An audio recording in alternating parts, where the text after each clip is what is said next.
तहरीक के, तो तहरीक को नहीं चाहते ये लोग कि आ पाए, सिर्फ बेईमानी और बदमाशी के तौर पे वहाँ पे राज हो रहा है। चाहे वो सियालकोट हो, चाहे रावलपिंडी हो, कहीं भी देख लीजिए, इन्होंने इस तरह से किया हुआ है। और पीओके के बारे में, पीओके के बारे में कह चुके हैं हमारे देश के रक्षा मंत्री कि पीओके हमारा है, हम लेके रहेंगे।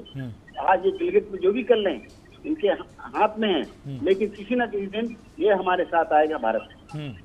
शोएब जी, अमीन साहब ने देखिए एक बहुत बड़ी बात बोली कि हमारे जो देश का मुसलमान है ना, वही पाकिस्तान की पिटाई के लिए काफ़ी है भाई, उसके लिए पूरे हिंदुस्तान को तो सामने आना ही पड़ेगा। आप वहाँ से बैठकर आप कुछ भी बोलते रहें कि भाई बिहार में हो रहा है, यूपी में हो रहा है, उसको तो हम खुद से सुलट लेंगे। आपको अपने पाकिस्तान की चिंता करने की ज़्यादा ज़रूरत है।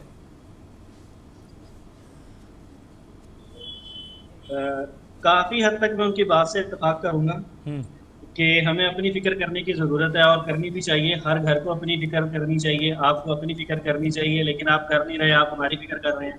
मैं अगर मोदी सरकार को स्टार्ट करूं गुजरात से, जो उन्होंने वो मुसलमानों के साथ कहा, बाकी मैं इनसे इत्तेफाक करता हूँ एक चीज़ पे कि मोदी सरकार को सिर्फ राइट है कि वो मुसलमानों को मारे, बाकी किसी को राइट नहीं है कि मुसलमानों को मारे।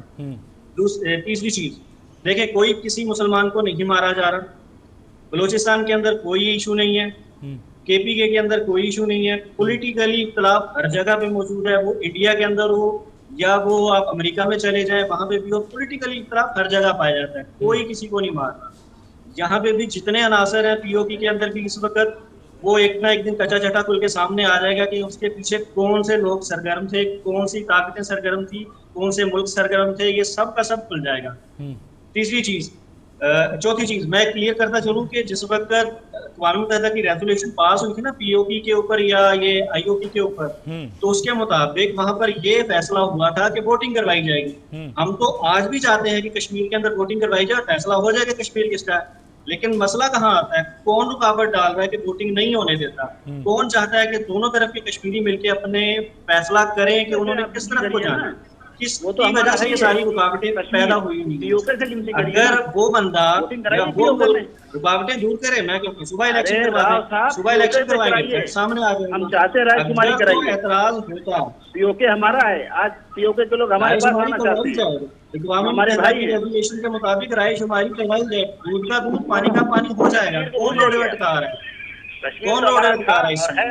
अरे दूध तो बहुत दूर की बात है। तो उसके अंदर भी सबसे पहले आप लोगों ने एक इल्जाम बनाया, उस इल्जाम के ऊपर आपने अटैक किया, उस अटैक करने के बाद दुनिया ने हमें सपोर्ट किया, वो आप इसको जस्टिफाई नहीं कर सके किसी को।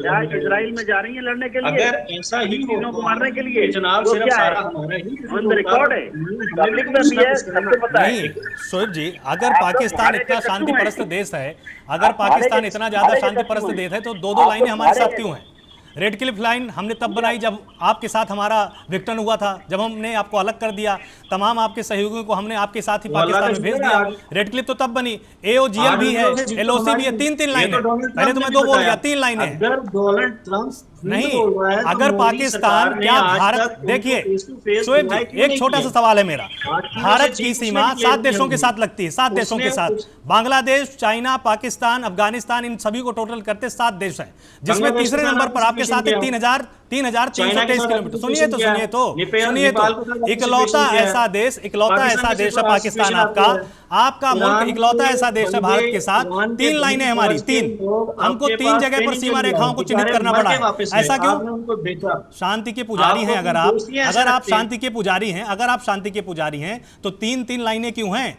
आपके साथ रेड क्लिफ रेखा भी है, एओजीएल भी है, एलओसी भी है। एओजीएल के बारे में लोग कम जानते हैं क्योंकि वो सबसे ऊंचे बर्फीले मैदान में है, लेकिन ये 3 लाइनें आखिर क्यों हैं? हमको आपकी सेना को हर दिन फायरिंग करके ये बताना पड़ता है कि ये जो लाइन खिंची हुई है ना, इसके पार अगर पैर रखा तो सिर्फ और सिर्फ गोली मिलेगी। अगर इतना शांतिप्रिय देश है तो आखिर फिर ऐसी परिस्थितियां क्यों हैं? ऐसा कब हुआ कि आपसे हम डरे? कब नहीं लड़े? रहते हुए लड़े भाई। 1916 में मुस्लिम लीग कांग्रेस के साथ आ गई, मुस्लिम लीग जब कांग्रेस के साथ आ गई तब से आप लड़ रहे हैं। रहमत अली चौधरी आपको याद है? पन्ने में लिख के उड़ाया करते थे मुझे पाकिस्तान चाहिए, जब अंग्रेज थे, अंग्रेजों से नहीं लड़ रहे थे। बोर्ड में हम शामिल अरे रहमत अली चौधरी आपको याद है, जिन्ना साहब के बहुत पुराने दोस्त थे, के दरमियान हम ना बैठे। रहमत अली चौधरी आपको याद है? शुएब साहब, हम बैठे, शुएब जी आप तो आज की बात कर रहे हैं। रहमत अली चौधरी आपको याद है कौन थे? जिन्ना साहब के बहुत अच्छे दोस्त थे, पन्नों में लिखते थे कि हमें तो पाकिस्तान चाहिए। पाकिस्तान का पहला शब्द उन्होंने लिखा, याद है आपको? रहमत अली चौधरी, आप तब भी लड़ रहे थे, लड़ना था अंग्रेजों से, आप लड़ने लग गए हिंदुस्तान से ही। और अंत में जब जिन्ना साहब को यह दिखा कि मैं नेहरू जी के रहते प्रधानमंत्री नहीं बन सकता हूं, तो अलग पाकिस्तानी मांग लिया। तो आप कब नहीं लड़े? शुएब जी, सवाल था ना आपका कि हम आपसे कब लड़े, आप कब नहीं लड़े? जब मौका मिला तब लड़े। नहीं, हम आपसे कभी नहीं लड़े। नहीं, हमेशा लड़े। तो फिर 65 वाला इशू आप उठा लें, 48 वाला इशू आप उठा लें, कारगिल वाला इशू आप उठा लें, सियाचिन वाला इशू आप उठा लें। अरे क्यों नहीं उठाएंगे भाई? कभी नहीं लड़े। आप मेरे घर में घुस जाएंगे और मैं आपके खिलाफ इशू भी नहीं उठाऊंगा। अरे इशू नहीं उठेगा, हथियार उठेगा उस पर। अरे सीधी सी बात है शुएब जी, सीधी सी बात ये है, इशू तो बहुत बात की बात है। इशू तो हम तब उठाते हैं जब मामला बिल्कुल शांत हो जाता है, पहले तो हथियार उठते हैं। अपनी तरफ से घमंड के अंदर जाके वो हरकत की और उसके बाद अपने 8 हथियारे गिरवाए। हाँ, नहीं, अगर आपके पास पाकिस्तान के खिलाफ एविडेंस होते, आप अक़वाम मुत्तहिदा में और आप इंटरनेशनल कोर्ट ऑफ जस्टिस में खड़े होते। आप दोनों जगहों पे आप मानते हैं उसको? मानते हैं सिंधु जल समझौता हुआ था, सिंधु जल समझौता हुआ था 1960 में। आप मानते हैं अंतर्राष्ट्रीय न्यायालय को? अंतर्राष्ट्रीय न्यायालय तो कितनी बार बोल रहा है। अच्छा बताइए, रेड कॉर्नर नोटिस कहाँ के नागरिकों के खिलाफ अब तक जारी हुआ है? रेड कॉर्नर नोटिस क्या भारत में रहने वाले किसी मुसलमान के खिलाफ आज तक जारी हुआ है? नहीं हुआ ना। आखिर क्यों हुआ? जिस वक्त कब हुआ बताइए, मुझे नाम बताइए। मांग ली गई हिंदुस्तान के किसी आम मुसलमान के खिलाफ क्या रेड कॉर्नर नोटिस जारी हुआ है? नहीं जारी हुआ। आपके यहाँ पर रहने वाले तमाम उन आतंकवादियों के खिलाफ जारी होता है, और आप बोलते हैं भैया आतंकवादी तो है ही नहीं। किस बुनियाद पे हटाया गया? नहीं, सीधी सी बात तो यही है ना। आपने उनका वो स्टेटस क्यों खत्म किया है?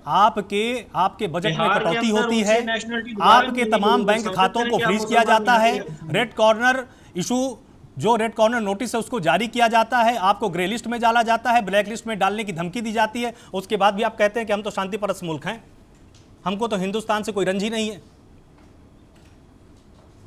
सिन्हा जी, क्या वास्तव में जिस तरह की शुएब जी लगातार ये तमाम बातें बोल रहे हैं, क्या वास्तव में इनके यहाँ पर इतने शांति के दूत रहते हैं कि हर बार हमारे चाहे बीएसएफ के तमाम जवान हो, चाहे हमारे आर्मी के जवान हो, उनको रात में दिन में कभी भी फायरिंग करके इनको याद दिलाना पड़ता है कि शांति में ही बने रहो?